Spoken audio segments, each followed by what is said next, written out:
Dear students, hopefully you are well and safe. My dear students, আমরা এখন করতে যাচ্ছি একটা সিকিউ কোশ্চেন। এর আগে আমরা অনুশীলনী অঙ্কগুলো করেছি। আজকে আমরা একটা সিকিউ কোশ্চেন সলভ করার চেষ্টা করব। তো আমরা আগে বলেছি আমরা আরো অনেক সিকিউ কোশ্চেন করব, যখন আমরা ধারাবাহিকভাবে করছি। তো আর টেক্সট বইয়ের যে স্বাভাবিক যে সাধারণ যে ধারণাগুলো, ওই ধারণাগুলো দেওয়া শেষ হলে আমরা সিকিউ কোশ্চেনে চলে যাব, যাতে করে তোমাদের পাস করতে কোনো সমস্যা না হয় বা ভালো নাম্বার পেতে কোনো রকম কোনো সমস্যা না হয়। আর সেই জন্য এই বইয়ের অঙ্কগুলো আমি আগে করছি। অবশ্যই আমরা কঠিন কঠিন অঙ্কগুলো করার চেষ্টা করবো। কোনো অঙ্কই কঠিন না যদি বুঝো, যাই হোক তবুও আমাদের বলতে হয় যে আসলে কঠিন অঙ্ক আছে। আমরা এখন করতে যাচ্ছি তোমার একটা সিকিউ অর্থাৎ ক্রিয়েটিভ কোশ্চেন, যে প্রশ্নগুলো অর্থাৎ সৃজনশীল বলা হয়, আমরা সেগুলো একটা করি। দেখো এখানে দেওয়া আছে যে সার্বিক সেট, তো তোমরা বুঝো সার্বিক সেট ইউনিভার্সাল সেট, যেটাকে ইউ দিয়ে প্রকাশ করা হয়। X such that x belongs to n, অর্থাৎ n মানে স্বাভাবিক সংখ্যা। আর স্বাভাবিক সংখ্যা কি সেটা তো আমরা জানি, সেটা হচ্ছে 1 2 3 4 5 6 7 8 9 10, অর্থাৎ আপ টু যত দূর পর্যন্ত যাওয়া যায় সবই হচ্ছে স্বাভাবিক সংখ্যা। ঠিক আছে? আচ্ছা, এবং দেখো এখানে কি বলছেন, 1 is less than equal x is less than x, অর্থাৎ এখানে বলা হয়েছে দেখো এই যে তীর চিহ্নটা যেদিকে রয়েছে সেদিকে হচ্ছে ছোট, অর্থাৎ 1 এর চাইতে x এর মানটা বড় হবে, অথবা এই যে নিচে একটা দাগ দিছে এটার মানে হচ্ছে সমান, অথবা 1 এর সমান, 1 এর সমান অথবা 1 থেকে বড়। ঠিক আছে? এখন কোন পর্যন্ত বড় সেটা আবার এখানে দেখো 8 এর সাথে ছোট হতে হবে। তাহলে বোঝাই যাচ্ছে যে 1 এর সমান, এই কথাটার মানে হচ্ছে যে এই কথাটার মানে হচ্ছে 1 এর সমান, এই যে সমান চিহ্ন, এই যে এরকম না সমান চিহ্ন, এরকম একটু দেখাই দিচ্ছে। ঠিক আছে? এই জন্য এরকম হয়ে গেছে। ঠিক আছে? এটা মানে হচ্ছে হয় 1 এর সমান অথবা 1 এর চাইতে বড়। হ্যাঁ, 1 এর চাইতে বড় অনেক সংখ্যা আছে, অনেক তাই না? 1 এর থেকে অনেক বড় বড় সংখ্যা আছে অনেক পর্যন্ত, কিন্তু এখানে লিমিট করে দিয়েছে এই দেখো এইভাবে। আবার 8 এর চাইতে ছোট, কিন্তু যদি এমন দিয়ে দিত যে 8 এর সমান। আচ্ছা, আগে আমরা যেটা দিছে সেটাই বুঝি। এখন এই কথাটার মানে কি? এই কথাটার মানে হচ্ছে দেখো এখানে এই কথাটার মানে হচ্ছে যে ইউনিভার্সাল সেট আমরা অর্থাৎ সার্বিক সেট আমরা পাই 1 এর সমান, তাহলে 1 2 3 4 5 6 7, এর বাইরে আমরা যেতে পারি না, কারণ 8 এর সাথে ছোট বলছে। আর যদি এমন হতো, এমন দিয়ে দিত যে 8 এর সাথে ছোট অবশ্যই হবে এবং 8 এরও সমান, তাহলে আমরা এখানে 8 লিখতাম। আশা করি তোমরা এটা বুঝতে পেরেছো। এই গেল আমার একটা প্রথম সার্বিক সেটের ধারণাটা। আচ্ছা, এবার আসি এ কি বলছে, আমরা যাতে সহজ করে আমরা আমাদের মতো কথাগুলো বুঝতে পারি। এখানে কি বলছে, এটা লিখলাম। দেখো এখানে বলছে কি যে x belongs to n, খুব সুন্দর একটা কথা বলছে, x belongs to n, x element of n, অর্থাৎ x এর উপাদানগুলো n এর মধ্যে আছে। nটা কি? আমরা n কি জানি বলতো বন্ধুরা? n মানে ন্যাচারাল নাম্বার মানে হচ্ছে স্বাভাবিক সংখ্যা। তো স্বাভাবিক সংখ্যা তো আমরা আলোচনা করেছিলাম, কি স্বাভাবিক সংখ্যা, খুব সুন্দর স্বাভাবিক সংখ্যা। এখন স্বাভাবিক সংখ্যাকে n দিয়ে প্রকাশ করা হয়, কারণ স্বাভাবিক সংখ্যা ইংরেজিতে বলা হয় ন্যাচারাল নাম্বার। তো ন্যাচারালের n সেটা কি 1 2 3 4 5 ইত্যাদি ইত্যাদি ইত্যাদি, তাই না? অনেক দূর পর্যন্ত আমরা যেতে পারি যত লেখা যায়। তাহলে বুঝলাম যে স্বাভাবিক সংখ্যা, কিন্তু এখানে কিন্তু একটা শর্ত জুড়ে দিয়েছি, কি? মৌলিক সংখ্যা। এখন মৌলিক সংখ্যাগুলো কি? ভেরি ইন্টারেস্টিং, তাই না? মৌলিক সংখ্যা বলতে আমরা কি বুঝি বলো তো দেখি বন্ধুরা? মৌলিক সংখ্যা বলতে আমরা কি বুঝি? এটা কিন্তু একটা বোঝার বিষয়, যে সংখ্যাকে ওই সংখ্যা ছাড়া অন্য কোনো সংখ্যা দ্বারা ভাগ করা যায় না, সেটাই হচ্ছে কি? আমরা কি বুঝবো বলো তো দেখি? যে সংখ্যাকে ওই সংখ্যা ছাড়া অন্য কোনো সংখ্যা দিয়ে ভাগ করা যায় না, সেই সংখ্যাগুলোকেই মৌলিক সংখ্যা বলা হয়। এখন বুঝলাম তো, চিনলাম যে মৌলিক সংখ্যা হচ্ছে অবশ্যই সেগুলো অবশ্যই n এর উপাদান হতে হবে। n এর উপাদান ছাড়া তো কোনো সংখ্যাই হয় না, তাই না? স্বাভাবিক সংখ্যা, তাহলে x মৌলিক সংখ্যা। এখন মৌলিক সংখ্যার সংজ্ঞাটা আমরা দিলাম যে সংখ্যাকে ওই সংখ্যা ছাড়া অন্য কোনো সংখ্যা দিয়ে ভাগ করা যায় না, সেটি হচ্ছে মৌলিক সংখ্যা। গুড। এখানে আবার শর্ত জুড়ে দিচ্ছি। কি শর্ত জুড়ে দিচ্ছি দেখছো? তাহলে মৌলিক সংখ্যা আমরা বলতে পারি 1 ব্যতীত, অবশ্য 1 ছাড়া, তাহলে 2। দেখো এই 2 কে 2 ছাড়া অন্য কোনো সংখ্যা দিয়ে কি ভাগ করা যায়? যায় না মনে হয়। আচ্ছা 3 লিখলাম। এই 3 কে কি ভাগ করা যায়? 3 ছাড়া যায় না। 4, হ্যাঁ 4 কে ভাগ করা যায়। 4 দিয়ে ভাগ করা যায়, আবার 2 দিয়ে ভাগ করা যায়। তাহলে 4 লেখা যাবে না। ঠিক আছে? 5 লেখা যায়। 5 কে দেখো 5 ছাড়া অন্য কোনো সংখ্যা দিয়ে ভাগ করা যায় না। 6 কে 6 দিয়ে ভাগ করা যায়। কিন্তু আবার 2 দিয়ে ভাগ করা যায়, 3 দিয়ে ভাগ করা যায়। তাহলে এটা মৌলিক সংখ্যা হলো না। এরপরে 7, রাইট? হ্যাঁ 7 কে কি করা যায়? 7 ছাড়া অন্য কোনো সংখ্যা দিয়ে ভাগ করা যায় না। আমি কিন্তু বলছি 1 বাদে, ঠিক আছে? 1 বাদে। এখন তুমি দেখো 8 কে ভাগ করা যায়, 9 কেও ভাগ করা যায়। কিন্তু আরো তো অনেক সংখ্যা এরকম হবে। 11 হবে, 13 হবে, ইত্যাদি ইত্যাদি আরো অনেক আছে। এটা একটা কি সেট হলো? কি এর সেট হলো? মৌলিক সংখ্যার সেট হলো। কিন্তু এখানে দেখো উল্লেখ করে দিয়েছি কি x is less than equal 9, অর্থাৎ x এর মানটা মৌলিক সংখ্যা তো অবশ্যই হবে, কিন্তু 9 এর চাইতে ছোট হবে অথবা 9 এর সমান হবে। চমৎকার একটা কথা বলছি কিন্তু, তাই না? তাহলে আমরা এই সেটটাকে আমরা প্রকাশ করি যে কি 2 লিখলাম, 2 তারপরে 3 তারপরে 5 তারপর 7 তারপর কি বলতো 9। এই তো লেখা যাবে না, এই তো নেই এখানে। 9 ও লেখা যাবে না, কারণ 9 এর চাইতে ছোট। এই যে শর্ত দিয়ে দিচ্ছে, কি শর্ত? x মৌলিক সংখ্যা অবশ্যই হবে, কিন্তু 9 এর চাইতে ছোট অথবা 9 এর সমান। কিন্তু 9 তো মৌলিক সংখ্যা না, তাহলে 9 তো নেওয়া যাচ্ছে না। তাহলে কোন পর্যন্ত নিব? অর্থাৎ a হচ্ছে 2 3 5 7, আমরা এটা বুঝলাম, এবং b কিন্তু দেয়া আছে। এখন আমরা আরটা বুঝবো, ঠিক আছে? আরটা কিরকম? যে আর হচ্ছে একটা অন্যের জন্য আলোচনা করেছি মনে হয়, অর্থাৎ রিলেশন যেটা তৈরি করে, আমরা কার্তেশীয় গুণজ করে আসছি। যাই হোক, এখানে ওখানে আর যাবো না। h y such that x belongs to b, y sorry এখানে মনে ভুল লেখা হয়েছে প্রশ্নে, x belongs to, হ্যাঁ না ঠিকই আছে, x belongs to b, অর্থাৎ x এর উপাদানটা b তে রয়েছে, আবার y এর উপাদানটাও b তে রয়েছে, অর্থাৎ এর বাইরে আমি যেতে পারবো না। 3 4 5 6 এই মানগুলো দিয়ে আমার এই সমীকরণের সাহায্য নিয়ে আমাকে রিলেশনটা তৈরি করতে হবে। তাহলে আমরা প্রশ্নটা বুঝলাম। এখন আমরা অঙ্কটা করি, দেখি ক নাম্বার কি বলছে। দেখো ক, আমরা উত্তরে চলে যাচ্ছি।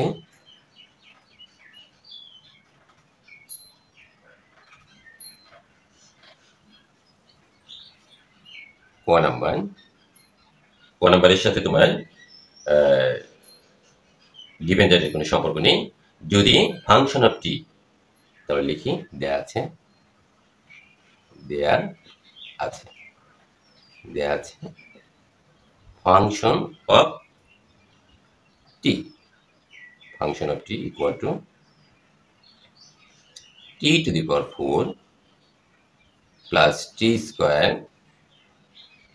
Plus 1 divided by T square হলে ফাংশন অফ -1/3 এর মান আমাকে নির্ণয় করতে হবে। সো আমরা এখন বের করব ফাংশন অফ -1/3। খুব মজা, আমরা এটা ক্লাসে করেছি। এখন টি এর পরিবর্তে আমরা কি লিখব? -1/3 4 দিলাম প্লাস 1/3, তার আগে একটা মাইনাস আছে, তার উপরে একটা স্কোয়ার দিলাম প্লাস 1। এখন এই যেটি তাহলে -1/3, তার উপরে একটা স্কোয়ার দিলাম। সো দেখো এখন আমরা কি করতে পারি। এখন তোমাকে লক্ষ্য রাখতে হবে মাইনাসের উপর পাওয়ার জোড় সংখ্যা না বিজোড় সংখ্যা? জোড় সংখ্যা, তাহলে এটা পজিটিভ, তাহলে 1 এর উপর পাওয়ার 4 থাকলে 4ই 1ই। এখন 3 এর উপর পাওয়ার 4, 3 এর উপর পাওয়ার 4 আমরা লিখতে পারি কি 3 কে 4 টাইমস মাল্টিপ্লাই, 3 3 3 দেখো 9 9 9 ইন্টু 9 81, ক্লিয়ার? 1/81 প্লাস দিলাম কারণ জোড় সংখ্যা, পাওয়ার হচ্ছে জোড় সংখ্যা, তাহলে 1 এটা তোমরা অবশ্যই বুঝো 3 এর উপর স্কয়ার মানে 9 প্লাস 1, এটাও জোড় সংখ্যা -3 উপর পাওয়ার জোড় সংখ্যা 1/9। আশা করি সমস্যা নাই। এরপরে দেখো এখানে আমরা এটা নিচে পেলি, দেখো এখানে সমান চিহ্ন দিলাম আমরা, এই একটা দাগ দিলাম। এখন তুমি এখানে লসাগু করো। আর লসাগু 81 9 এলসিএম, এখানে নিচে 1 আছে, মানে 1 81 আর হচ্ছে 9, এই লসাগু যদি আমরা করি 9 9 81 আর তাহলে কি 81ই হচ্ছে লসাগু। লসাগু আমরা লিখলাম। ক্লিয়ার? আশা করি বুঝতে পেরেছো। এখন এই 81 কে 81 দিয়ে আর নিচে এটা লিখে দিই 1/9। 81 কে 81 দিয়ে ভাগ দিলে কত হয়? 81 কে 81 দিয়ে ভাগ, তাহলে একবার ভাগফল আমরা কত পেয়েছি? 1। উপরের সংখ্যা কত? 1, তাহলে 1 কে 1 দিয়ে গুণ করলে 1 প্লাস দিলাম 9 দিয়ে এখন এই 81 কে ভাগ দাও 9 9 81, তাহলে ভাগফল 9 পেয়েছি, উপরে কত আছে? 1 দিয়ে গুণ দাও 9 কে 1 দিয়ে, তাহলে 9 গুণন 1 ইকুয়াল টু 9, লিখলাম 9, তারপরে প্লাস। এখন এই যে কল্পনা করেছি এখানে 1 আছে, 1 দিয়ে 81 কে ভাগ, আবার 1 দিয়ে 81 কে ভাগ করলে 81ই হয়। এই উপরে আবার 1 আছে, 1 কে 81 দিয়ে গুণ করলে 81ই হয়। ক্লিয়ার? আশা করি এখানেও তেমন কোনো সমস্যা হওয়ার কথা না। দেখো এরপরে এখন আমরা দাগটা দিয়ে নিলাম 1/9, সরি এখানে 81 আমরা লিখলাম। কত হয়? 9 আর 1 10, 10 আর হচ্ছে 81 91। মনে হয় বুঝতে পেরেছি। এখন ভাগ আছে সেই 6 7 8 এর সরল অঙ্ক, আমরা উল্টে যাবে, 9 যাবে উপরে, 1 আসবে নিচে। এখন সরল অঙ্ক গরল যেন না হয়, 9 9 81, তাহলে 91/9 ইজ আওয়ার আনসার। আমরা 2 মার্কস পেয়ে গেলাম। এমন অঙ্কই সাধারণত আসে। ক্লিয়ার? এখন আমরা খ নাম্বারে কি বলছে? খ নাম্বারে তোমার প্রশ্নে বলছে, দেখো যে আর অন্যটিকে আর যে অন্য আছে, আর অন্যটিকে তালিকা পদ্ধতিতে প্রকাশ করে তার রেঞ্জ নির্ণয় করো। আচ্ছা, খুব মজার বিষয়, আমরা এটাকে তালিকা পদ্ধতিতে প্রকাশ করি, তাই না? আচ্ছা ঠিক আছে, খুব সুন্দর একটা অঙ্ক। এই ধরনের অঙ্কই সাধারণত তোমাদের পরীক্ষায় আসে।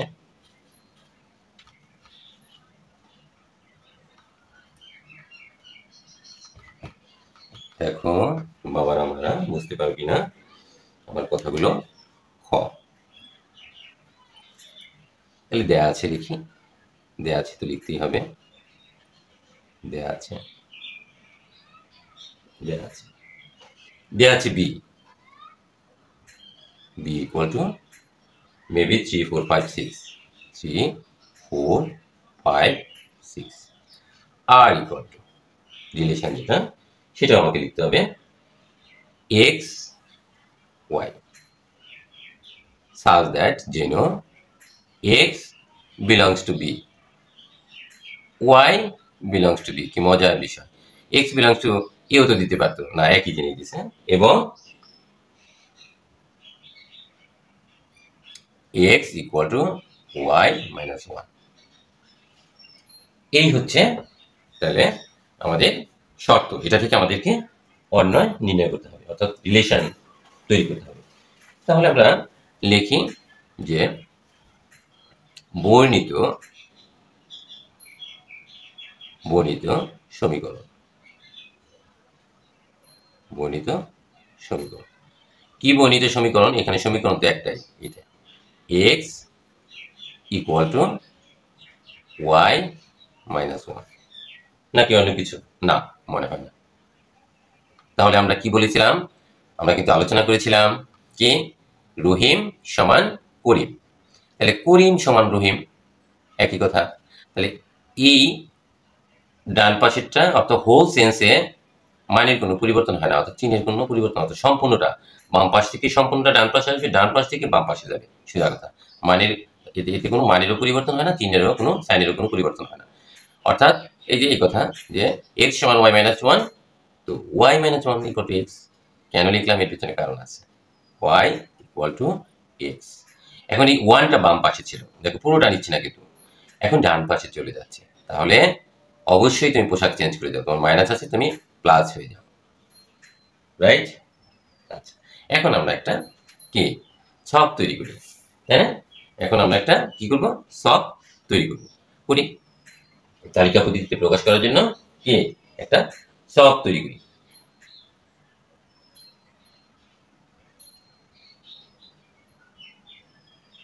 নিচে অথবা আমরা এভাবে লিখতে পারি যে এখানে এভাবে লিখলে সুন্দর হয়, x এখানে প্রত্যেকে লিখে দিই, প্রত্যেকে জিনিসটা লিখলে ভালো হয়। এখানে প্রত্যেক x belongs to b, x belongs to b এর জন্য y equal to x plus 1 এর মান নির্ণয় করি, মান নির্ণয় করি, বা মান নির্ণয়ের এই কথাটাকে ছক তৈরি করি। মান নির্ণয়ের, একবারে লেখা শেষ করে দিই, মান নির্ণয়ের ছক বা তালিকা, তুমি কোনটা লিখবে, ছকই লেখো, ছক বা টেবিলেও লিখতে পারো, তালিকা ছক তৈরি করি, ছক তৈরি। এখন একটা ছক আমরা এখানে হাত দিয়ে আঁকি, এখানে আমার কাছে অন্য কোনো রকম ব্যবস্থা নেই, সেই জন্য আমি হাত দিয়ে অঙ্কন করি। দেখো এই একটা টেবিল বা ছক,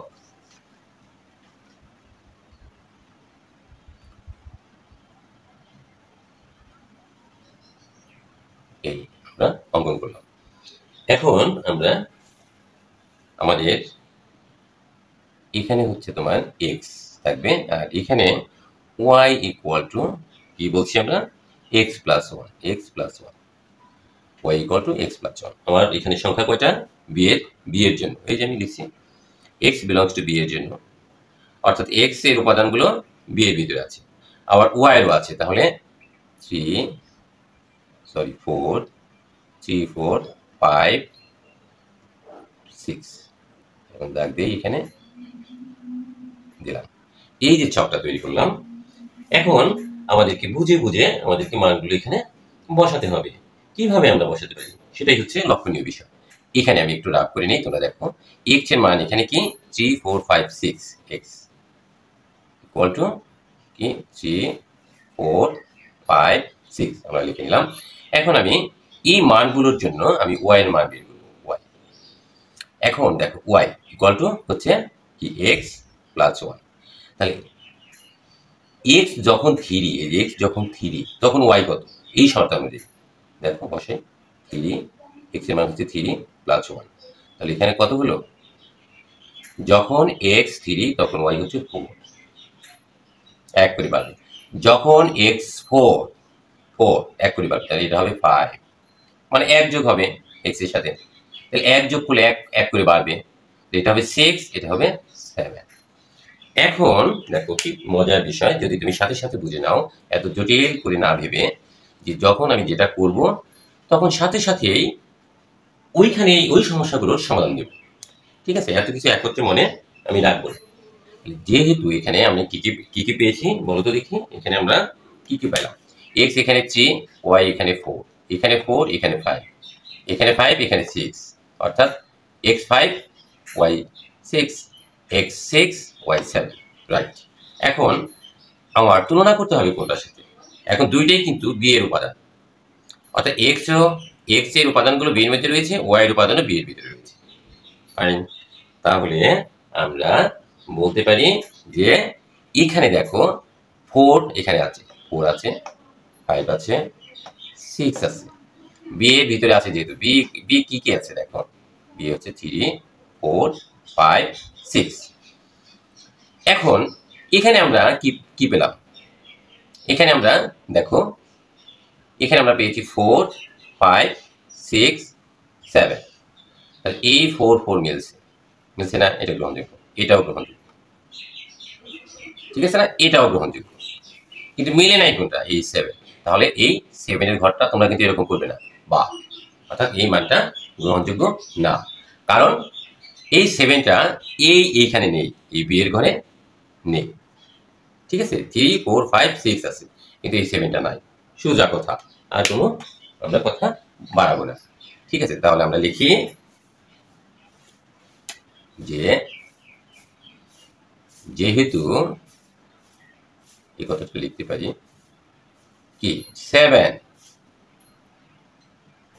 নট অর্থাৎ ডাজ নট বিলংস টু কি বি, অর্থাৎ 7টা বি এর উপাদানের মধ্যে নাই, তাহলে সেহেতু আমরা কি বলতে পারি, সেহেতু এই যে সেটটা এইটা গ্রহণযোগ্য না, নট বিলংস টু অর্থাৎ does not belongs to B, R sorry, যেহেতু আর এর সাথে সম্পর্ক, does not belongs to R, right. যেহেতু 7 বি এর ভিতরে অন্তর্ভুক্ত নেই, তাইলে 6 এবং 7 এর সাথে আর এর কোনো সম্পর্ক থাকতে পারে না, কারণ আর তো বলেই দিছে সবাই বি এর উপাদান। আমি কি বুঝাইতে পারছি? মনে হয় বুঝাইতে পারছি। আচ্ছা, তাহলে এখানে কি লিখতে পারি কন্ডিশন অনুযায়ী, যে সুতরাং আর ইকুয়াল টু কোন কোন মানগুলো গ্রহণযোগ্য, সরি আবার প্রবলেম নিয়েই আমাকে চলতে হয়, যে বলতে পারো যেমন স্যার তেমন তার কলম, হ্যাঁ। আচ্ছা 3 4 আরেকটা পেন নিয়ে চেষ্টা করি, 3 4, আর কি নিতে পারি 4 5 আমরা নিতে পারি, আর কি নিতে পারি 5 6। খুব মজা না, রিলেশন আমাদের হয়ে গেছে, তাই না? আচ্ছা, আর এর যে সম্পর্কটা সেটা আমরা কিন্তু নির্ণয় করতে পারছি। আমাদের প্রশ্ন বলছে যে, প্রশ্নটা দেখে নেই আবার কি বলছে বইতে, প্রশ্ন তো পাইনি, তাই না? প্রশ্নে বলছে যে আর অন্যটিকে তালিকা পদ্ধতিতে প্রকাশ করো, তার রেঞ্জ নির্ণয় করো। Good, very good. তাহলে আমরা আমাদের তালিকা পদ্ধতিতে প্রকাশ আমাদের হয়ে গেছে, ঠিক আছে। এখন আমরা এখানে আনসার লিখলাম একটা, এরপরে আবার বলছি প্রশ্নটায় যে একে এখান থেকে তার রেঞ্জটা নির্ণয় করবো। খুব সহজ, আমরা তো রেঞ্জ বের করতে পারি, এত গবেষণার কোনো প্রয়োজন নাই। প্রথমটাকে ড্রোম বলা হয়, দ্বিতীয়টাকে রেঞ্জ বলা হয়। এটা ড্রোম, এখান থেকে শিখে নাও, যদি ড্রোম বের করতে বল, এটাকে ডোমেন্স, এটাকে রেঞ্জ, এটাকে ডোমেন্স, এটাকে রেঞ্জ, অর্থাৎ প্রথমটা ডোমেন, দ্বিতীয়টা রেঞ্জ। সুতরাং আমরা সরাসরি লিখে দিই রেঞ্জ, এত কৃপণতা করে লাভ নাই।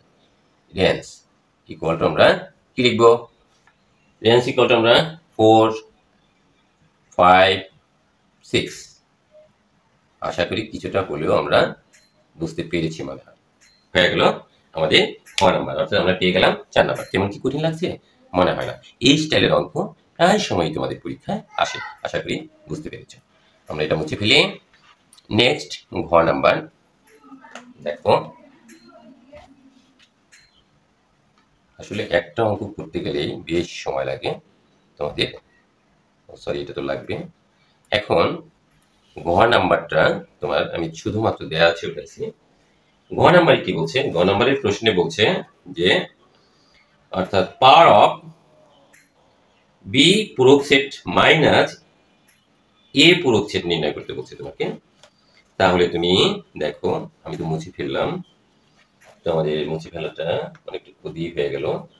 তো যাই হোক আমরা বের করি। তাহলে আমাদের গ নাম্বারে আমাদের দেয়া আছে, দেয়া আছে আমাদের কি কি লাগবে, আমাদের এও লাগবে বিও লাগবে, কারণ বি পূরক সেট মাইনাস এ পূরক সেট আমাদেরকে অথবা বাদ সেট আমাদেরকে নির্ণয় করতে হবে। তো আমরা অবশ্যই আমাদের সার্বিক সেটটা বের করতে হবে, ইউ অর্থাৎ ইউনিভার্সাল সেট কি আছে শর্তে এক্স সাজ দ্যাট এক্স যেন এন এর উপাদান হয়, আমি সরাসরি বাংলায় বোঝানোর চেষ্টা করছি, এবং ওয়ান এক্স এর মানটা যেন ওয়ানের সাথে বড় হয় অথবা ওয়ানের সমান হয় আর 8 এর ছোট হয়, আলোচনা করেছিলাম। তাহলে আমরা কি কি বলতে পারি, যে আমরা জানি স্বাভাবিক সংখ্যা, আমরা কি জানি, আমরা জানি স্বাভাবিক সংখ্যা, স্বাভাবিক সংখ্যা সমান কি 1 আমরা আলোচনা করেছি, 2 3 4 5 6 7 এই যে 8 এর সাথে ছোট, আমরা আগে আলোচনা করে নিয়েছি 8 এর সাথে ছোট, কারণ এই যে স্বাভাবিক সংখ্যা আমরা জানি স্বাভাবিক সংখ্যা n = 1 2 3 4 5 6 ইত্যাদি ইত্যাদি, এটি হচ্ছে স্বাভাবিক সংখ্যা। কিন্তু বলছে x এর সমান, এই দেখো x এর অর্থাৎ 1টা x এর এইভাবে লিখছে, x এর সমান 1টা 1 সমান লিখছে, এখন আবার এইভাবে দিচ্ছে, ঠিক আছে, অর্থাৎ যেন আবার 1 এর থেকে বড় হয়, বেশ ভালো কথা। এরপর আবার বলছে যেন কি 8 এর চাইতে ছোট হয়, দেখছো এই যে এই তীর চিহ্ন দিয়ে বোঝাই দিচ্ছি, এই যে আমার ছোট, ঠিক আছে, তাহলে 7 এর উপরে আমরা নিতে পারি না, আশা করি বুঝতে পেরেছো। এরপরে দেখো এ ইকুয়াল টু কি বলছে, খুব ফাইন ফাইন যুক্তি, তাই না? এ ইকুয়াল টু বলছে, আমি আলোচনা করেছি আগে, x belongs to N such that x মৌলিক সংখ্যা, প্রাইম নাম্বার যেটাকে বলা হয় ইংরেজিতে মৌলিক সংখ্যা। প্রাইম তো বুঝোই, অনেক শক্তিশালী প্রাইম মিনিস্টার এরকম না, প্রাইম মানে ওই সংখ্যাকে ভাঙা যায় না, আলোচনা করেছি, এবং x is less than equal 9, অর্থাৎ কথাটা বলছি কি খুব গুরুত্বপূর্ণ, এরকম বলছে দেখো যে সংখ্যাকে ওই সংখ্যা ছাড়া অন্য কোনো সংখ্যা দিয়ে ভাগ করা যায় না, উইদাউট ওয়ান ছাড়া, ঠিক আছে। তাহলে সেই সংখ্যাগুলো কি 2 3 আলোচনা করেছি, 5 7 পর্যন্ত লিখবো, 8 না 8 কি ভাঙানো যায়, 9 এর সমান, সরি সমান বলছে, হ্যাঁ 9 এর সমান অথবা 9 এর সাথে ছোট, কিন্তু 9 তো মৌলিক সংখ্যা না, 9 কি ভাঙা যায়, 3 দিয়ে ভাঙা যায়, 9 দিয়ে ভাঙা যায়, যে যুক্তিটা হচ্ছে ওই সংখ্যা ছাড়া অন্য কোনো সংখ্যা দিয়ে তাকে ভাগ করা যাবে না, তাহলে এ, দেখছো এইটাকে আমরা এইভাবে লিখতে পারি, যে আমরা বলি না একটা হচ্ছে তালিকা পদ্ধতি আর একটা হচ্ছে কি সেট গঠন পদ্ধতি, তাই না? এখন সেট গঠন পদ্ধতি হচ্ছে এইটাকে আমরা সেট গঠন পদ্ধতিতে লিখি এইভাবে, দেখো এইভাবে, আর এই যে এইভাবে, আর আগে কিছু লেখা এই যে যুক্তি দিচ্ছে এক্স মৌলিক সংখ্যা, ঠিক আছে। তাহলে আমরা এ ইকুয়াল টু 2 3 5 7 এর বাইরে আমরা লিখতে পারি না, কারণ 9 এর সাথে ছোট, 9 এর সাথে ছোট তো 8, আর 9 এর সমান, কিন্তু 9 তো আর মৌলিক সংখ্যা না, মৌলিক সংখ্যা ছাড়া তো আমরা লিখতে পারছি না, সো আমরা 2 3 7 পর্যন্ত আমাদেরকে নিতে হচ্ছে। আমি কি বুঝাইতে পারছি? মনে হয় না, না অবশ্যই বুঝতে পেরেছি, কারণ মৌলিক সংখ্যা কিন্তু 8 কে ভাঙানো যায়, 9 কে ভাঙানো যায়, 9 তার মৌলিক সংখ্যা না, সেই জন্য 7 পদ্ধতি নিতে হলো, ওকে। আচ্ছা 8 হচ্ছে বি তো দেয়াই আছে, বি ইকুয়াল টু 3 4 5 6, ক্লিয়ার। এখন তুমি কি বের করবে, এখন এগুলো কিন্তু তোমার রাখতেই হবে। অঙ্কে বলছে এ পূরক সেট আর হচ্ছে বি পূরক সেট, তাহলে এ পূরক সেট ইকুয়াল টু আমরা জানি সার্বিক সেট অর্থাৎ ইউনিভার্সাল সেট বা মাইনাস মানে বাদ সেট এ, এটাই আমরা বুঝি। তাহলে সার্বিক সেটের মান 1 2 3 4 5 6 7 ওকে মাইনাস এর মান মানে বাদ সেট যেটাকে বুঝি আমরা কি পেয়েছি 2 3 5 7 তো আমরা বাদ দিই এখানে যা আছে সবই বাদ যাবে মানে পশ্চাৎ যেটাকে বলা হয় 2 3 5 7 2 3 5 7 তো থাকে কি 1 2 বাদ 3 বাদ 4 থাকে তারপরে 5 বাদ 6 তাহলে আমরা 1 আমরা কি পেয়েছি বলো তো দেখি আমরা কি পেলাম 146 এবার আমরা similarly we will find out the same way minus b বাচ্চা এখানে আমরা 1 2 3 4 5 6 7 খুব মজা লাগছে মনে হয় না মাইনাস মানে বাদ সেট তাহলে b 3 b হ্যাঁ 3 4 5 6 দিলাম এখন বাদ দিয়ে যাও 3 3 4 4 5 5 6 6 তোমরা অবশ্যই ভাবে দাগ দিবে ঠিক আছে 1 2 7 আমরা a পেলাম ঠিক আছে আমরা কি পেলাম a পেলাম b = 1 2 7 এখন আমরা একটা মান বের করার চেষ্টা করি এগুলো কি লাগবে আমাদের না আর লাগবে না তাহলে এই পাশটা আমরা মুছে ফেলি এই পাশটা ঠিক আছে কারণ আমাদের জায়গা কম আমরা মুছে ফেলি আমরা এবার প্রশ্নে যা বলছে a সুতরাং a পুরো সেট মাইনাস মানে বাদ সেট b এখন আমরা মান বসিয়ে দিই a = 1 4 6 b = 1 2 7 এখন আমরা বাদ দিয়ে দিই এটা 1 বাদ থাকে 4 আর হচ্ছে 6 ওকে নাও we will find out power set আমাদেরকে বের করতে হবে কি পাওয়ার সেট এখন আমাদেরকে এই আমরা যা পেলাম এইটার পাওয়ার সেট বের করতে হবে ঠিক আছে এখন পাওয়ার সেট আমরা বের করি এখানে আমাদের দুইটা এলিমেন্ট রয়েছে অনলি তাহলে লিখি 4 6 লিখলাম 4 6 সরি আমরা কি ভুল লিখেছি আমাদের কোথায় যেন ভুল হয়েছে 1 4 6 নাকি আমরা উঠাইলাম ভুল হ্যাঁ আমরা উঠাইছি ভুল আমরা সরি আমাদের এত কষ্টের আমরা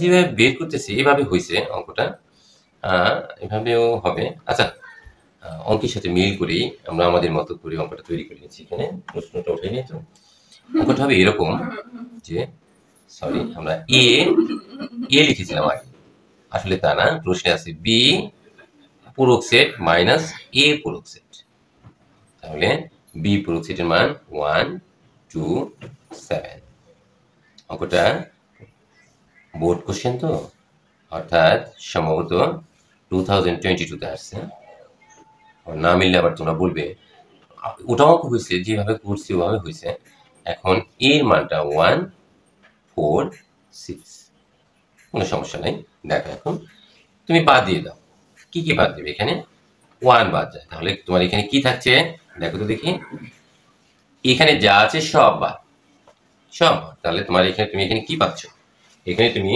শুধু কি পাচ্ছ সেটাই হচ্ছে দেখার বিষয় 2 আর 7 পাচ্ছ 2 আর 7 কারণ এখানে যা আছে তার কিচ্ছু লেখা যাবে না 1 তো এখানে আছে থাকলে কি হবে লেখা যাবে না এই নে এখানে যা আছে সব বাদ দিতে হবে 1 বাদ এখানে যা আছে সব বাদ 2 7 এখন তুমি 8 এর পাওয়ার সেট তোমাকে বের করতে হবে করো তাহলে 2 7 2 7 দেখছো, এটা আমরা আগেই আলোচনা করেছি। আর একটা হচ্ছে ফাঁকা, সেকেন্ড ব্র্যাকেট দিয়ে দিই। এটাই হচ্ছে তোমার আনসার। এখন তুমি কি করে বুঝবে যে তোমার অঙ্কটা হয়েছে? এখানে এটার উপাদান সংখ্যা কয়টা? 2টা। 2 টু দি পাওয়ার n কে সমর্থন করবে। n ইজ ইকুয়াল টু হচ্ছে এখানে 2, এটা কিন্তু বোঝানোর জন্য বলছি। n ইজ ইকুয়াল টু 2, তাহলে 2। আর যে পাওয়ারের মান হচ্ছে n ইজ ইকুয়াল টু 2, তাহলে 2 স্কয়ার, 2 স্কয়ার মানে 4। এখন তোমার দেখো সেট 4টা সেট হয়েছে কিনা। সেট কয়টা গঠন করছো তুমি? দেখো 4 সেট, একটা সেট, দুইটা সেট, তিনটা সেট, 4টা সেট। সো তুমি শিওর যে তোমার অঙ্কটা হয়েছে। তো আজ এই পর্যন্তই। আমরা যে অঙ্কগুলো করলাম এখন খুবই ইম্পর্টেন্ট। এই স্টাইলের অঙ্কই তোমাদের পরীক্ষায় আসেন। আশা করি তোমরা আরো নতুন নতুন আরো অঙ্ক পরবর্তী ক্লাসে আমি তোমাদের জন্য তৈরি করব এবং দেব। এবং বিভিন্ন বোর্ডের আগে আমরা চেষ্টা করছি টেক্সট বইয়ের যে সমস্যাগুলো রয়েছে সেগুলো নিয়ে আলোচনা করার জন্য, এবং যাতে তোমরা প্রাথমিক যে ধারণাটা সেটা তোমরা পেতে পারো। সেই জন্যই আমি খুব সহজভাবে বইয়ের অঙ্কগুলো করছি। তোমরা ভেবো না কখনো যে আমরা বোর্ড কোশ্চেন করবো না, না না, বোর্ড কোশ্চেন তো আমরা অবশ্যই করবো। যাই হোক, আজ এই পর্যন্তই। কথা বলে অনেক কথাই বলা যাবে, কিন্তু কথা বলা তেমন একটা ভালো লাগবে না। ওকে, আর কথা বলার প্রয়োজন নেই। তবে তোমরা অঙ্কটা বারবার প্র্যাকটিস করো। ওকে, থ্যাংক ইউ।